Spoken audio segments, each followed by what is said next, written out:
Welcome to Mornings with Monsters.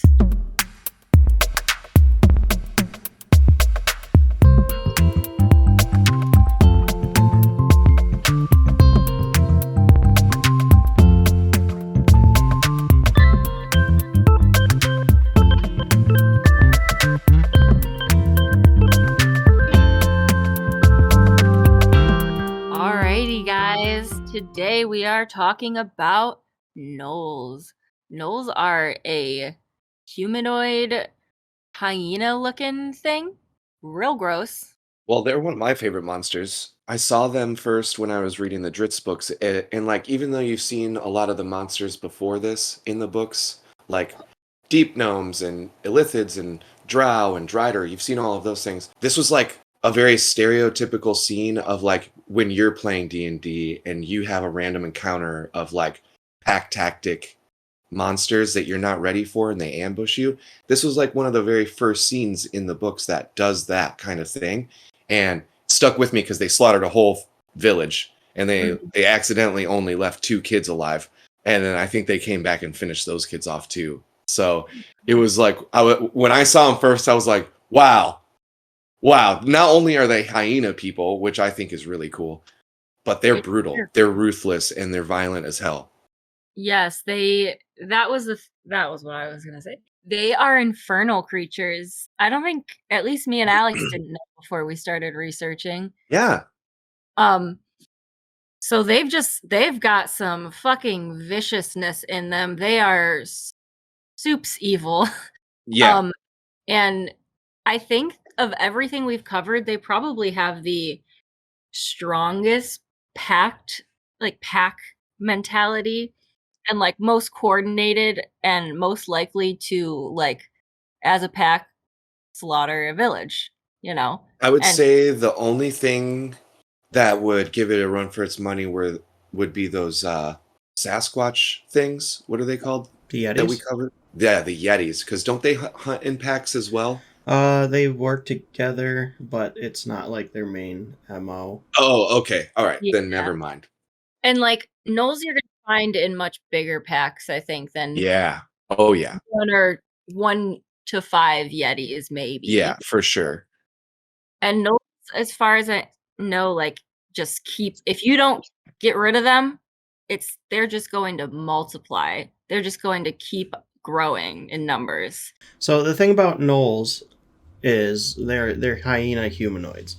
So take that idea of hyenas and pretty much throw away all of their stuff except for their viciousness when combining forces to take down something weaker than themselves. Because hyenas are going to hunt when they're hungry and stop when they're full, and they are hunting out of necessity. Gnolls are not doing that. Gnolls gorge themselves. Gnolls will gorge themselves, and sometimes, like, they won't even necessarily eat the people, they will just destroy them. Can we do something that we usually talk about, how they reproduce now? Yeah. Do we want to talk about how they first came into being? Yeah, because it's all in a chain of events, I feel like. So, I've had to open 2 separate monster manuals for this episode, y'all. Because I thought if we're talking about Gnolls, we should probably talk about Yanogu, because he's pretty specific to the Gnolls. He is the beast of butchery, and I'm sure we'll put a picture of him on the Instagram, because he is a terrifying boy. He's 14 feet tall, and is one of the rare... Well, he's a fiend. He's a fiend from the Abyss, and in a rare occurrence, he actually set foot on, the mortal plane, wherever that is in your world. And he did so a couple times, but he just destroyed everything, essentially. Killed people for no reason. Just creating destruction. He butchered people and communities, and, I mean, he's a 14-foot tall monster of destruction. Eventually he was sent back, and I think he did this more than once. Yeah, like a few times, right? Yeah, at least 2, maybe 3 or 4. So he is for some reason is able to at some point come to the mortal plane, which is scary because he's not an easy foe to take down. And in his wake, he obviously left lots and lots of bodies. He kind of looks like a hyena a little bit, like a massive mutated, like skeletal humanoid yeah, hyena. yeah, real gross. But packs of hyenas would follow him and gorge themselves on the bodies of the fallen that he left, and they would keep gorging themselves until they were too fat to move. And I guess this part is a little bit confusing, but I think he came back. He pops them with a needle. Yeah, he came back, popped them all with a needle, and in the fleshy explosion of flesh. Yeah, that's the best part, is the explosion of flesh. Yeah, that is where the Gnolls came from. I mean, we've seen some, I feel like, weirder creation when I think so. Magic happens, and we're talking about basically a god, almost a god at least. I think technically a god, yeah. Yeah, and like he has dark power and influence just emanating off of him, tainting all of his kills, which is in like turn going into the bodies of these regular hyenas. So the fact that they'll eat until past the point of fullness, and like so much so that they can't even move, which, I mean, most animals have survival instincts. They won't do that, you know? I think that's part of that magic, but it's not too much of a stretch to see that like this malevolent demon walking the earth and killing things is just like hoping that these tainted beings will at some point just explode into something like him, you know? I think it may have been intentional,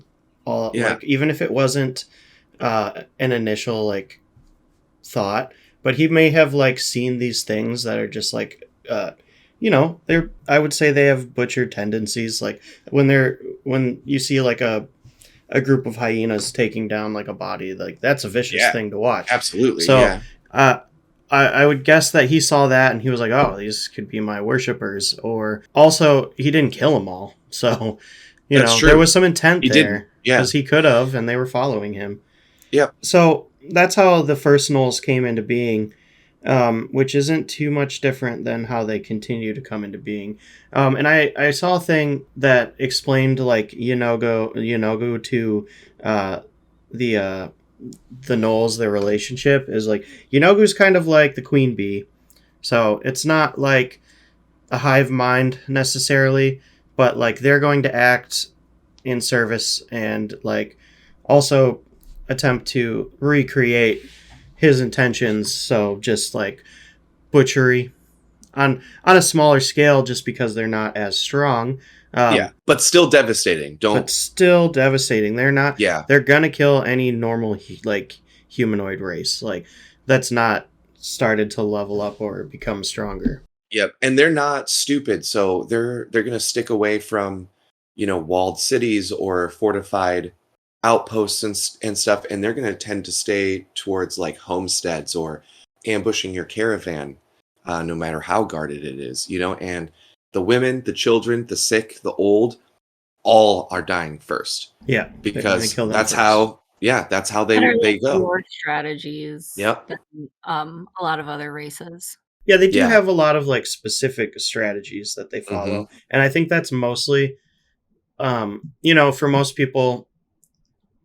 Fighting in a battle, those strategies would be used to, win the battle or sustain the least amount of damage. For them, it's kind of like, we don't really care if we win, but we want to live and kill as many things as possible. So that is, it's more nefarious than like a standard battle tactic. And then you don't have individuals going for like honor or glory, because they don't think like that.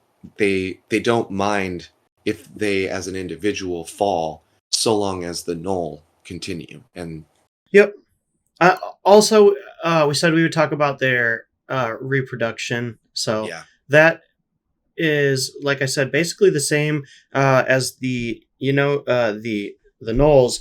They carry or they have a lot of hyenas as pets, essentially, that follow them around, and if they eat enough and gorge themselves, then they have a chance to, I guess, burst into a another explosion of flesh and turn into a gnoll, and that's kind of just a little bit random. But past that, I didn't see any specifics on how that works. Like, Yeah, that's pretty much what I gathered too, that it's just the Gnoll are lesser versions of Yenogu, basically. yeah, And as they kill, they also spread that darkness.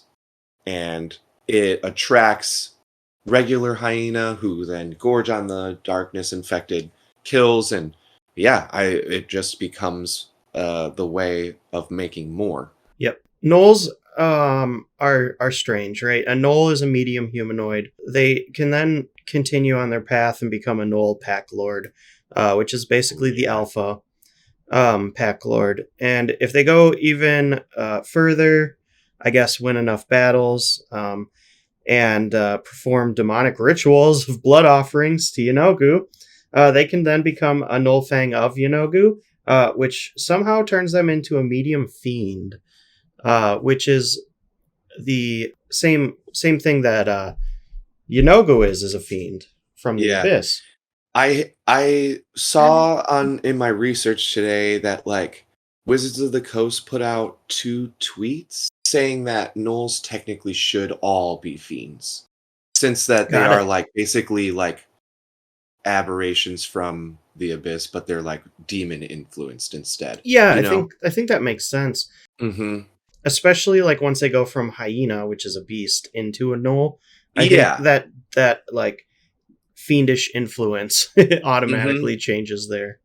Yeah, at least monstrosity for me. You When know what they I mean? But Yeah. in their distinctions, they, like, say demonic bloodlines, which I feel like is not a bad way to put it, but I do think if you have a demonic bloodline, you kinda have to be a fiend. yeah, I mean it should be a little bit more explicit, I would say.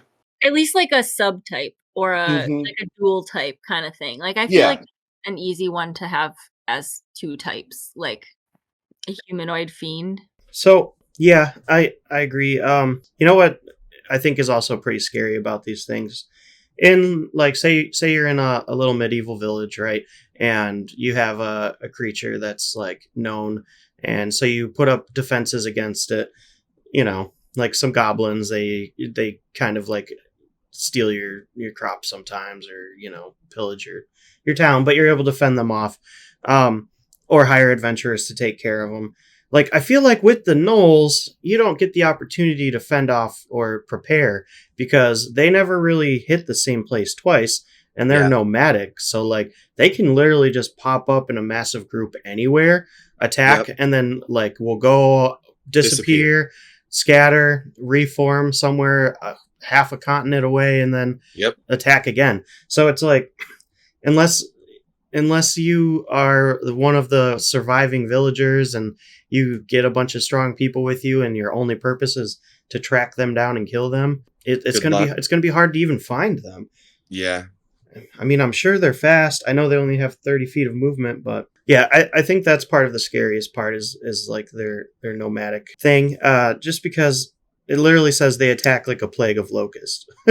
Oh, yeah, that would suck.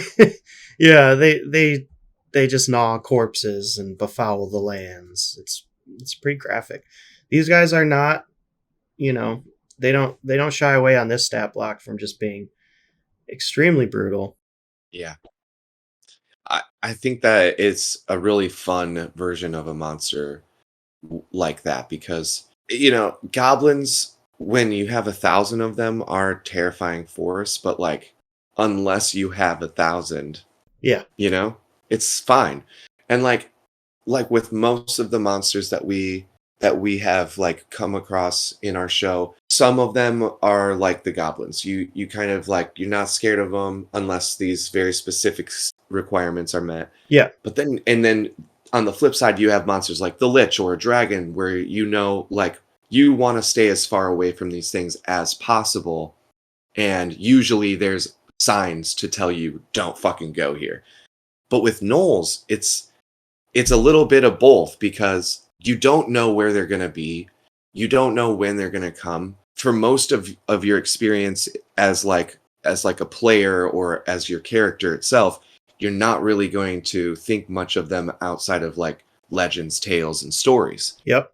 But then that moment hits, and a wave of destruction, of evil bloodshed comes through. And if you survive, good, great, good for you.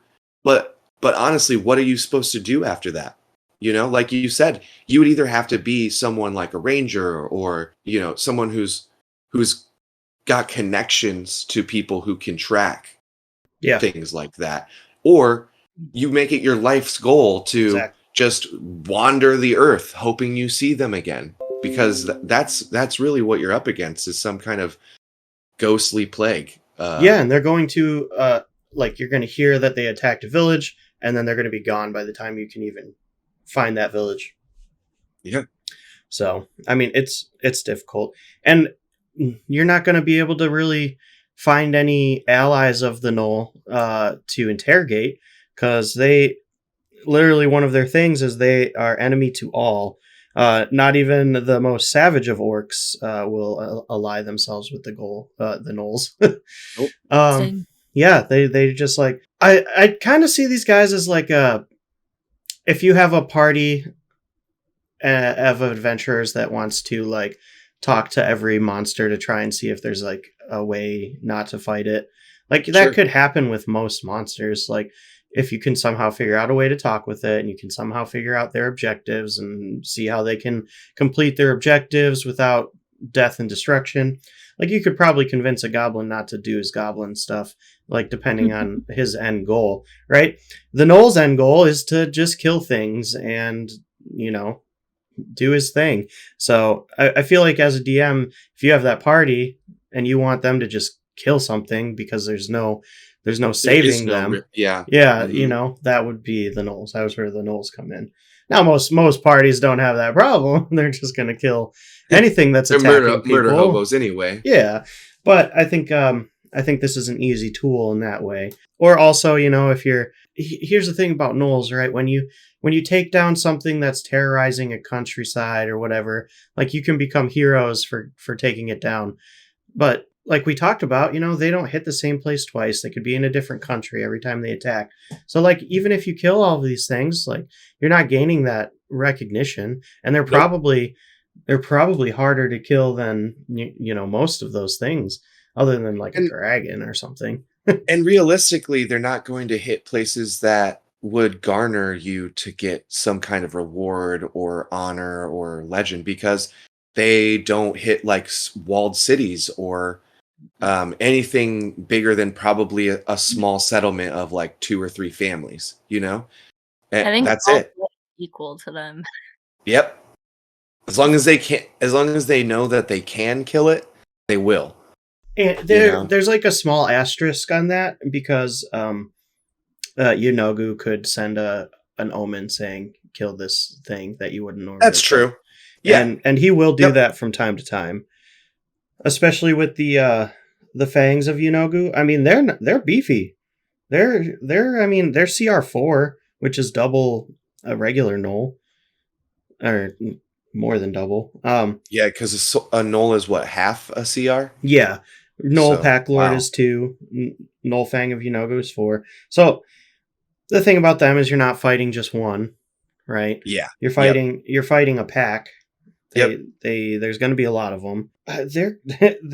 They make 3 attacks. If you're fighting through 3 Gnoll Fangs of Yunogu, a Pack Lord, and like 20 Gnolls, that's a difficult fight. That's a big fight. That's a big fight. That's terrifying. You might be killing 1 or 2 a round, but they're going to be making so many attacks. You have to be pretty high level to survive that, or have a lot of you. Yeah, I mean, there's ways, right? Area of effect spells would help quickly. You got beefy. Yeah. Homebrew cleave rules, which you're a fan of, Dylan. I'm a fan of it. Speeds things up. Yeah, I mean, just depending on how many. I mean, if there's more than 20 enemies, I feel like that's a good rule. You got to cleave. Yeah. Come on. Cleave it out. Got to cleave. Because I will say, it breaks my heart when you get like a nat 20 and the creature only has like 3 hit points. 1 health. Yeah. What a waste. Yeah. they're just mean. They're really ugly. And they're unpredictable Yeah. because of how dedicated they are to what's his butt? Yeah, Uh Yenogu. They they see signs from Yenogu in everything. Yeah. And everywhere, and they're constantly looking for them too. So you can't really predict what they're gonna do because they'll kill something, look at the blood splatter, think that they're seeing a sign from Yenogu, and just do something crazily and wildly different, which is probably killing something else or just heading in a wildly different direction. But still. But also maybe not, because Yenogu is pretty much just in charge of the Gnolls. I mean, there is a cultist of Yenogu, or there's a cult of Yenogu, but which is fun to think about. that's weird. I mean, that's just another some normal non-Gnolls being like, you know what, the Gnoll way is the way for me. Yeah, exactly. Like, what? Really? Okay. They're buying the company line. But you think about most deities, and they have so many things to worry about, so many followers and worshippers. There's gotta only be so many packs of Gnolls. He could send, he's got nothing else to do on the abyssal plane except for just help them be destructive. So he's probably sending them, objectives all the time, or to that point, them. maybe actually seeing the signs. There probably are signs. Yeah. But also to the point of he's only in charge of the Gnolls, and there are only so many Gnolls. He's a prince of the abyss, so his tactics would have to be that I love brutality, I love violence, I love bloodshed and death, and that includes but not limited to my own things that I'm putting out on the playing field. So I'm gonna have to replenish them, so he's got to keep that will to go. Yeah, I mean, he's just, and I'm sure he doesn't mind watching his Gnolls die. So nah. So it doesn't really matter. He'll throw them against an ocean if he's got another pack ready to go, and they'll follow him. They'll do it. And kill the ocean. The packs don't really interact unless they are in times of war. Actually, they're so bloodlust centric that they don't actually upgrade their technology. They only they use their scavenged weaponry and stuff, weaponry that they get to create, their armor. Because the only thing that they actually make themselves are their bows, right? Yeah, and yeah, I think I saw that somewhere. I would believe that. But yeah, most of why most of the weapons they use are rudimentary weapons is because they're not gonna go and get magical weapons, because that's not what they're looting from the people. No. Alex said you're not getting too high of prizes or anything from where you're going, because average villagers aren't going to have magical weapons or really good armor. But if you were to go, behind the walls of a city and raid and kill that place, you might get your hands on some more technologically, magically savvy armor and weapons. But that's just not really who they are. I was going to ask too, do you think that let's say it's a caravan of 8 carts from a merchant, right? And on those carts somewhere are a couple high-grade magical items. Oh, right? If they're not obvious, they're not going to get them. I was about to ask you, do you think that they would loot after killing them? Because that's not really the style I'm getting from them. They're scavengers, not looters. So, there is actually something on that. So, the pack lords will take magic items. But not necessarily to use them as magic items. So they'll basically, all the Gnolls they'll take stuff that they need to continue causing destruction, like better armor, weapons, blah blah blah. But the pack lord earns the best of a Gnoll's pack spoils, like the food, valuable trinkets, and magic items. And this is coming straight from the monster manual. It ornaments its body with brutal piercings and grotesque trophies, dyeing its fur with demonic sigils, hoping Yenogu will make it invulnerable. So the way I picture that is it's going to take all these crazy magic items and stuff, but only as trophies, to kind of make itself more fearsome and scarier Sure. looking, and like literally dye its fur in demonic symbols. Like, so I That's see them cool. like maybe taking like specific magic items if it's something that it can use like ornamentally, Yeah. or even going as far as like using a magic sword because it looks fearsome. Yeah, well, I guess so where I was reading, I just think that they don't come across those things unless No, I they're in don't think they would. more Sure. times of war where they're going to, make bolder attacks on more civilized areas because their numbers are higher and they have, like, a bigger drive to do that. But when they're just, like, killing whatever they can smell or come across, like, for sure, Yeah, I they're not gonna end they're up not with gonna too do many. too much, but they're still gonna, like, take what they have and mash it together and adorn it with, like, whatever they can. Yeah, they're not very smart. So like No, but 6, 8, and 10 for intelligence. Oh, So all the way up to the Fang? yeah, 10 is the Wow, okay. highest. Yeah, which is like average intelligence. Mm-hmm. Mm-hmm. that's so that's so funny because, like, if that's the case, then I would say that they would, their war tactics would have to be, like, just them following signs from Yeah, and their wisdom's a little bit higher, so fair. like So, like, they're like getting street and smart. seeing those signs, yeah. Like, yeah, from, It's not you much know, higher, but it's a consistent like 10, 11, 11. So Yeah, they know better. how to survive. yeah. They know how to survive and serve. Mm-hmm. For them, serving is just following the signs and killing for Mm-hmm. bloodlust. Speaking of bloodlust, there's kind of like a laugh, some kind of like laugh in the distance Yeah, coming it from sounds like a outside. yip almost, Yeah, yeah. Oh, there's a lot of it. Oh. I'm gonna check that out. Oh, couple Weird. screams. Oh Oh, that's shit. good. Oh boy, I think I know where this is going. All right. Hey, We're gonna take a short break while I investigate.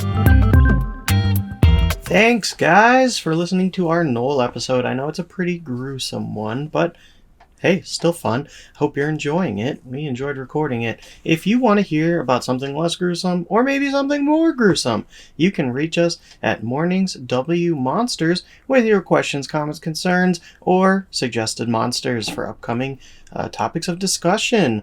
As always, huge shout out to at Cake for our amazing cover art. And if you found us through a sticker, QR code situation, that is all thanks to at Olava's Cryptid Crafts. Check them both out on Instagram. They got some amazing work to look at.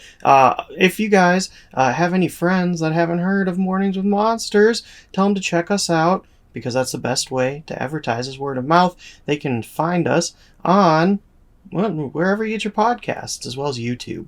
So make sure you like, comment, share, subscribe, all that good stuff, and tune in next week for another new, exciting, and probably scary monster. That's going to do it for us this week. Thanks. Did you find those yips? The laughing and screaming? Yeah, so yeah, I mean, there's some Gnolls, but there's still a couple houses down, so I think we have time to finish this episode. Might have to, I don't know. There's still something in my brain that's telling me it should be fine. Not sure if it was the dragon, the lich, or the not observers, Beholders? beholders. Yeah, I don't know. One of those lasting effects. It's telling me it should be okay. Friend or foe? How would you befriend it, or how would you kill it? Well, we kind of touched on this. Yeah, a little bit. A little bit. And I held off because I wanted to talk about it during our prompt, but I feel like I want to find like a stranded solo Gnoll, and I want to do it as Eben. Oh, You know what I mean? yeah. Because If Evan's gonna be fucking racist against Goliath, he's probably gonna be racist against Gnolls. I don't see the logic in that at all. I don't I mean, know. I guess They're not related to giants. I mean, I don't like demons, so it's not like I'm gonna like, Never I'm, mind. But as Eben, I'd love to get into a fight of like a test of strength with him. You know, just tussle and try to kill each other. And if I win, I don't kill him. You know what I mean? But I I mean, tell him like, yo, we fight things all the time. And we fight huge, dangerous, ferocious ass shit. You want some of that? Come with us. Fight with us. Oh gosh. We can guarantee you violence. Guaranteed. Everything's trying to kill us, homie. Everything. I'm not traveling with a Gnoll. I don't trust that. I mean, But there here's are the thing, probably though. roving packs of gnolls on your home continent because But it is desert like. right, but like, listen, Gnolls will protect the pack, right? Yeah. They're pretty ferocious about their loyalty when they fight with things. You win But one they don't over. fight with other Gnolls. You win one over, and you don't know what happens. You can truly win one over. I would like to try through. I would like to try through violence. I think violence is the answer. We did convince that ancient blood elemental to fight with us. Yeah, that's you strong-armed it with your god shard. That's cheating. But I think it's coming around. I mean, yeah, I feel like it has to, right? I don't know if the blood elemental has something like Yenogu. Yeah, I don't know. So strongly present in its existence. But that's why I would say I would be like very adamant about giving it the spiel of we can guarantee you bloodshed and violence. We can guarantee it. That thing would die in the first big battle. I've got Rudic Shield, bro. And it's got 22 health. Plus, you wanna 22. He would die. Yeah, he's dead. I mean, even if shotted, if you I don't think you're convincing a Fang of Yenogu. And so the best you got is Pack Lord, which is 50 health. Which I doubt. I still doubt I would convince a Pack Lord because the whole thing hinges on a lone Gnoll, which is not common. No. So displaced, probably blind. Yeah. You'd probably accidentally kill it. Yeah, I mean, unless you're doing non-lethal hits. Okay. Fun thing we forgot to mention is their rampage. When the Gnoll reduces a creature to 0 hit points with a melee attack on its turn, the Gnoll can take a bonus action to move half of its speed and make a quick bite attack. So every time something dies, all of the Gnolls can then make an attack. Damn. So brutal. And that's very hyena-like, I think. I think so too. Kind of like the blood is shed, so there's like a frenzy. Also, like what a big fuck you, right? You're fighting a pack of Gnolls and you're like, one of your teammates goes down and you're like, we still got this. And then all 20 Gnolls get to make an attack. And then another one goes down because of it. You better hope your fucking dexterity is high. Yeah. And it's not even a reaction. It's just a bonus action. So if that follow-up of 20 Gnolls all attacking you kills another one of you, they can then do it again. Brutal. That's fucked up. A chain reaction. Yeah. I mean, that's why, like, that's one of those things that makes them, like, so much more intimidating than other pack mentality creatures. Yeah. Because, like, the attack multiplying, essentially, like, it's fucking wild.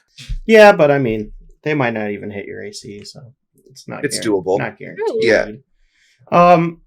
I would, if I'm going to try and befriend it, because why not? I would probably just start a cult of Yenogu. And yeah. And then just, we're on the same page. Which means we would want to kill each other. But like only as far as Gnolls want to kill each other, which isn't as much as they want to kill everything else. But most likely I'm going to end up fighting it. If I had to fight it, I would bring lots of friends. And I would fight it as something with super high AC and heals. So cleric, paladin, maybe. Paladin would be cool. Do they get multi-attack? Yes. Yeah. Yes, they do. That'd be cool. But yeah, something with a lot, like a heal tank. Probably. Because like at some point you're going to have to get your Boost up. yeah, you're gonna have to get that health back because they are gonna pick away at you. But I don't think it's undoable. I think with several strong people or a small army, you could take them down fairly easy. But it would still be a tough fight. I mean, we're picturing it as like I would say not the stereotypical Gnoll fight because like these are probably things that are getting thrown at you before level 10 in like smaller groups. But Yeah. we're thinking of it as like a Gnoll pack that's thrived for a couple decades and has Yeah. grown and Yep. they have several fangs of Yenogu and yeah. That's a lot tougher to fight than just like 10 regular Gnolls. Yeah. Which is, I mean, 10 would be still hard if you're under level 10. That's true. It would be Yeah. hard, but it wouldn't be like It wouldn't be a crazy impossible. fight. Yeah. Yeah. I mean, yeah, it would be a fight for sure. It would be a foe. I don't think I would even bother trying to befriend it. Murder hobo. It's not even necessarily that. I think it's just that like I have relatively good insight as a person, and so like I always like She's seen The when Lion King. Yeah. well, when I don't have like I have to like I only have like one character that doesn't have a high insight, and it's so hard for me to like be like, wait, I need to roll to see if I would know this, not like I can't just know this because my Character build. character build exactly. Yeah. So it's I think I would just like instinctually kind of know that it would be a lot harder to befriend it than it would be to attempt to kill it. Yeah. So For sure. Which is fair. I think that's fair and true, for sure. Yeah. If you were to homebrew this monster, what would you add or change? I'd like to play as one. Yeah. If I'm not mistaken, there is a way to do that. Yeah. Canonically. Mhm. Also, we probably should have touched on this the last one, but there are reformed Gnolls that are not evil in like the Eberron world, I believe. So it's not completely unrealistic to play one. Okay. That's cool. I'm not 100% sure. I didn't do too much research on that, but Yeah, same. I didn't go into the rabbit hole of player Gnolls, but it would be fun. I think that would be cool. yeah, I think they're introduced in one of the books as like a potential playable race. All right. Well, I just got an idea, but I'll save it for Gotcha. the end prompt. Sure. I think maybe this is what I would change, and that would be give it a fourth form, maybe like an ascended Fang of Yenogu, something. I'd give it a fourth form, make it a little stronger, and give it the ability, and like make it so that there could only be one in every pact, right? And it would be something that over level 10s would have a difficult time fighting, because I think Gnolls are as you guys are leveling up, I'm finding it harder and harder to throw those kind of encounters at you. Yeah. Mm-hmm. And I think it would be cool to give it like I don't know, call it like the claw or the maw of Yenogu or something. And would be cool. Yeah, just like a vicious thing, and its main thing is that it can basically level up all the other Gnolls. So kind of like raise all their HP, AC kind of thing. It would be cool as a balance for the regular Fangs, because like they have their whip of all fucking horribleness, and it would balance it out if you're also having one thing in the corner, a little bit more adept with magic, just being like, hey man, all of you guys with nasty godhood, come up a little bit, you know? Yeah. Maybe like aura rather than so like more of an innate aura magic rather than like a learned magic. Yeah, either that or like a demonic ritual cast. That's what I would to see just it like as. always Mhm. always like buff them basically. Yeah. At some detrimental like thing to them, like they have to only act in service of Yenogu, which they already do. But I would say like to balance it, if you're gonna really do it, maybe to make it a regular ritual spell. You know what I mean? Something that takes time. But then for every 10 rounds of battle or so, like they have to roll a d20 and subtract the HP. Yeah. You know what I mean? Like Yeah. it would be some sort of like I'm giving of myself. I'm a little bit sturdier. I'm blessed with like more of Daddy Yunogu's magic. Yeah. But to boost you guys, I'm gonna take a little bit of my health and sacrifice that for the good of the pack. Kind of like a beacon buff. Like, yeah. Okay. Yep. Yeah, something like that would be interesting because there's no magic anywhere in all of these stat blocks. Yeah, so. even though they do mention that like there can be some form of like magic wielding Gnoll. Yeah, so I mean, give it a stat block, put one in the Gnoll pack, and you got a much like leveled up fight basically. And then you don't have to throw 50 Gnolls at them. You can just throw 10 Gnolls at them, and they're a decent fight. Other than that, though, I think they're really well built. I really, really like the rampage thing. That's very unique. That's cool. It's a nice way to like, crush some hopes and dreams as a DM, I think. Yeah. Because like, what's better than like your character going down and then having to deal with every single creature that's attacking you getting to make a bonus attack. Yeah. It's awesome.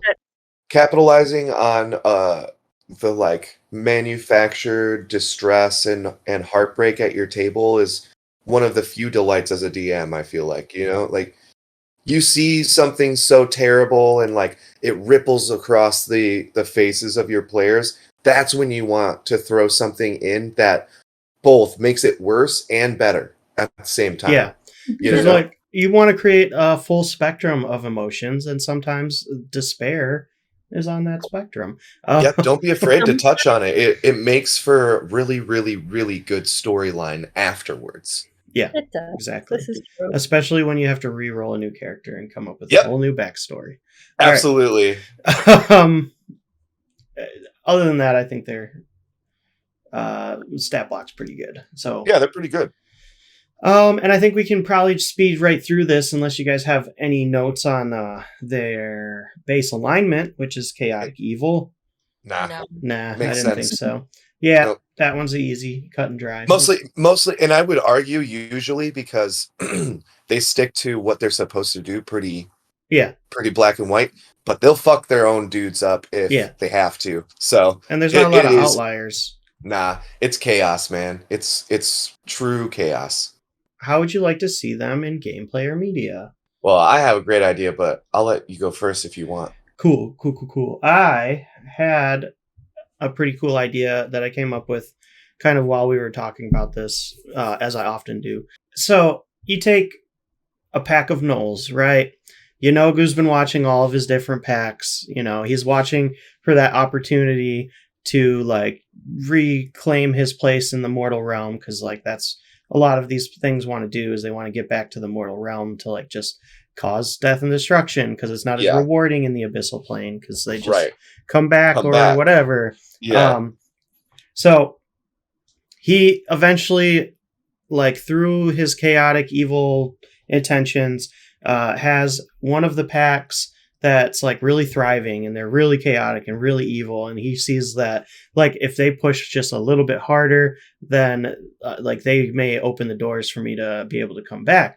So he has them target like a very specific like I don't want to say cult, but maybe like a little known outpost of like people studying magic, right? Okay. So like just think like that random like group of wizards that's like isolated somewhere. He has them kill all of them and then take all of their magic weapons.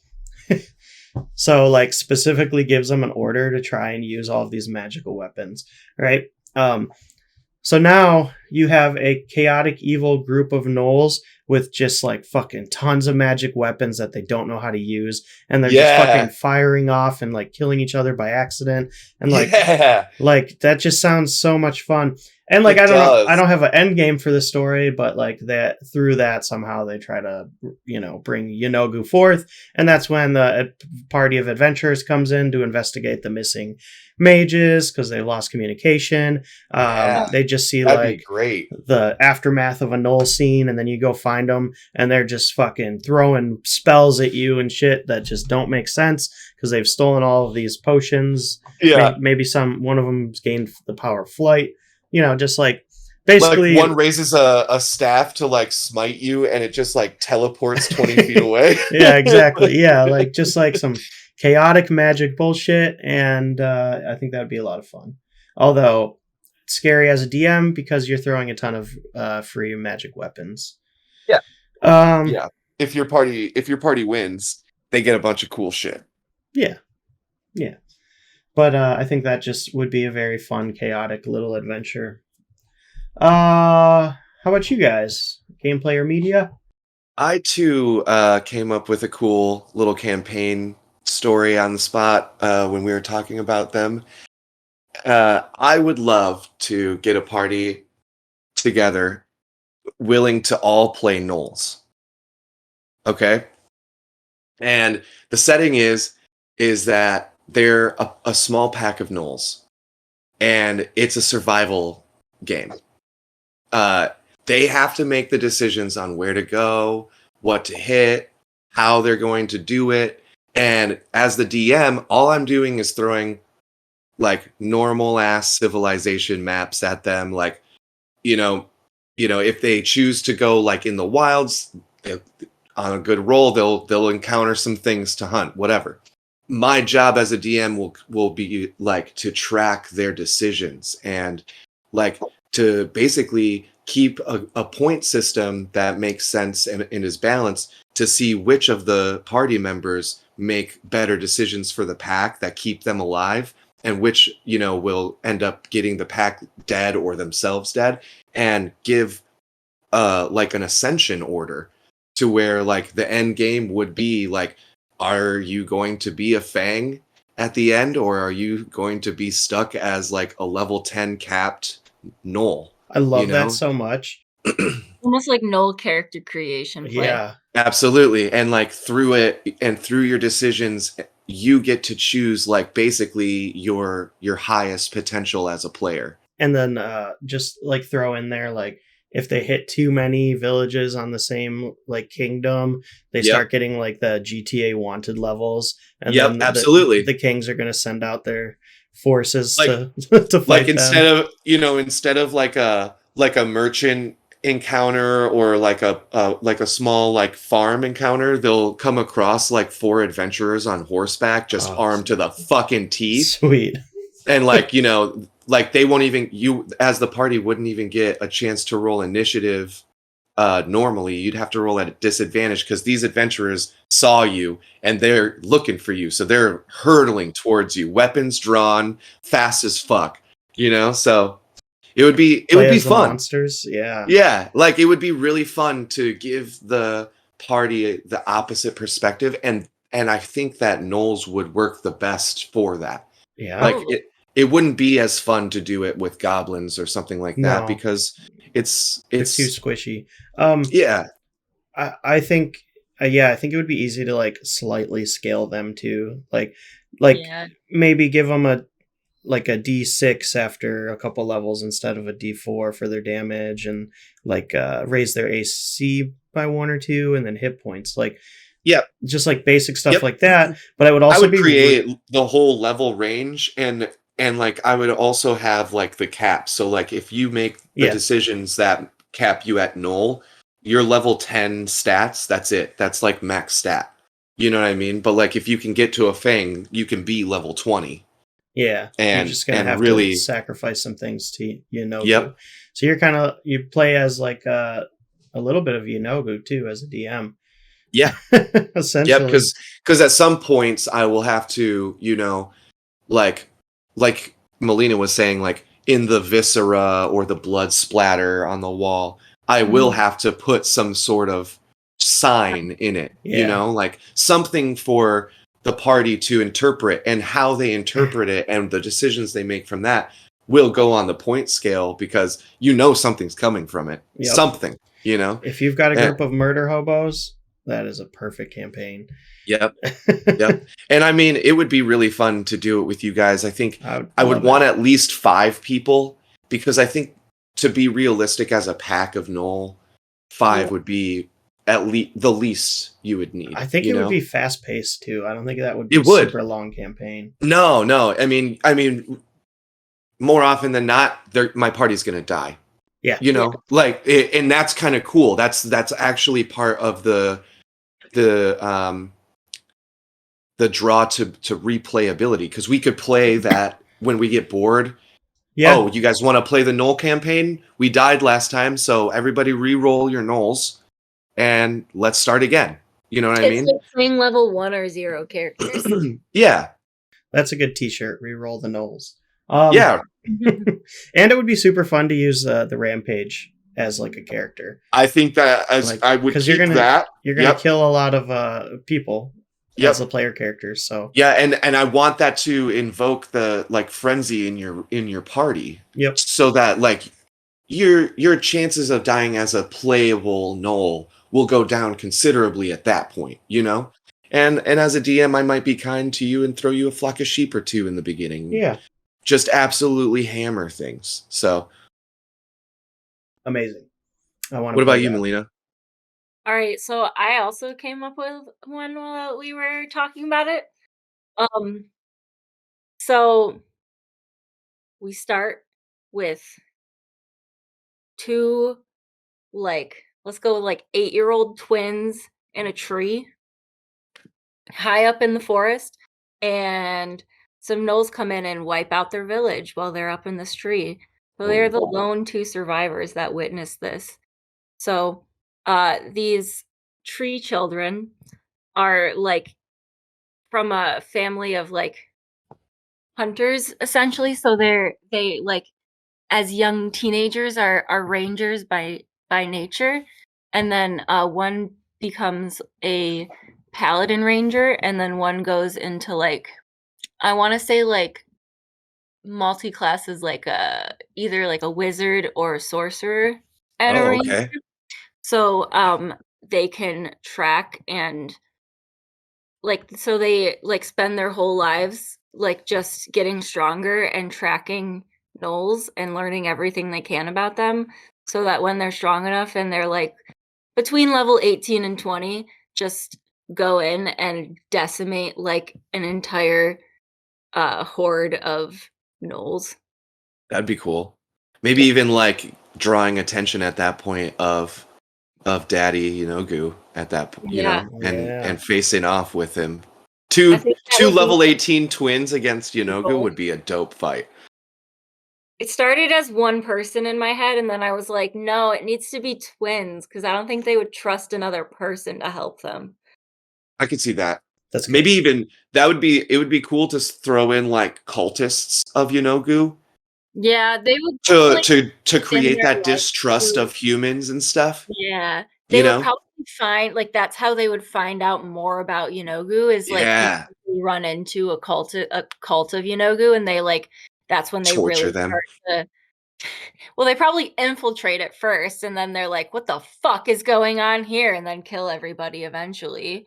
I mean, that's just obvious. Damn. That's a great move. Let's run my campaign and that campaign simultaneously. Wait, Oh God. Yeah, We're searching for each other. Or we're trying to avoid one. Yeah, as the Gnolls, I would say you'd probably try to avoid the twins. Yeah. Oh yeah. Yeah. Gosh. The twins are who's chasing you down. All you know is that every small crew they've come up, every small group of gnolls they've come across have not survived. Yeah. Yeah. Yeah. That's good stuff. That'd be great. I'd love to watch that. Yeah. Or play that. Last question. What class would you play if you played a Gnoll? And I've had to think about this one. I think I have a pretty solid answer, though. Do it. I would play base cleric, like, as Yenogu as my deity, obviously. Sure. Yep. As subclass artificer, because instead of tinkering with random objects and stuff, I'm going to use like the body parts of my slain foes and be Oh. like this really horrifically gory, like creating demonic symbols to like imbue things with the magic power of Yenogu. And yeah, it'd be really, really gory and really, really gross. But I think it would be very interesting, and that would not be a character built for any type of like min-maxing. It would just purely be like really Or, like, scare terrible. factor. Yeah, just really Mhm. terrible like imagery all the time. And like someone that should not be in your standard party kind of thing. It's like, why the fuck are we why are we going on an adventure with this fucker? Like, Yeah, I feel like I would want to like to create my character just to kind of like help your character. I would probably do a fighter warlock Pact of the Blade yeah, there you go. cross class so that I can have the like ridiculous multi-attack of fighter with the bonus attack of rampage attached, and then like all the cool shit that like warlock Pact of the Blade would give me. Lots of shit. Yeah. Lots of stuff. Yep. And It would be nice. Your pact would probably be with Yenogu. Yep. So Yep. So it'd be cool to watch me just like absolutely whirlwind butcher things, and you just go and like behind me picking up stuff and being like, just arm, like, leg, maw, shake. In the aftermath, just shaking off the flesh of a rib cage and like holding it up to myself. This could work. Brutal. I'm gonna add to the graphic brutalityness, and I'm gonna say I would just go straight barbarian and like double up on the absolute fucking brutalness. Yeah. Rage and oh god, how many attacks would you get with that? I don't even know, but it would be fun, and I would just smash everything. And I feel like I would pick a hammer instead of like a bladed weapon. Cool. Brutal. Nice. Smash things. So, That's like, awesome. you would really have to like pick apart to find what like any useful bits. Yeah. It in would be my- like skin bags, and inside would just be like jelly candy with fucking nerds in it, you know? Like Ew. Ew. Just a stack of broken bones. And yum. That would be fun. Yeah. Well, Well, I think I might have to start writing this Gnoll campaign. I'm not gonna lie. Yeah. Hell yeah. I want to start the balance out. That's gonna be the most important thing, and I need to make it so that it works. But yeah, I feel like that might end up being something that we do soon, because that would be so fun. That would we'll be just fun. like a one-shot Gnoll campaign. Yeah, you guys are like, simplify the fight. I would say I would have to say, like, as a survival game, you're gonna have to be like pretty much loinclothed out. That's it at the beginning. You know? Little do you know, you guys are gonna have to fight. I'm gonna make like Ellen and Olivia and Drew play Gnolls, and Beetle and Blarb will have to fight them. Cool. We'll run through. No, we won't. I don't know. Maybe not yet. Blarb, I feel like Blarb is gonna be a wild card with certain things, because he might not just want to kill things. Yeah. And Beetle's gonna be like, bro, we need to kill that now. We will see how that goes. I'm not sure what Blarb's gonna do yet. Speaking of not sure what we're gonna do, I got some Gnolls outside. The community watch isn't doing so great. Yeah, there goes Joe. All right. I gotta. R.I.P. Joe. Yeah, I gotta get out there and help him. I don't really have any weapons, but I think I have like an umbrella that has like the samurai sword hilt. Oh yeah. So I'm gonna use that, I suppose. All right, I'm gonna deal with that, but I think that's gonna do it for us this week on Mornings with Monsters. I'm Dylan. I'm Alex. And I'm Melina. We will see you next time. Bye. Bye.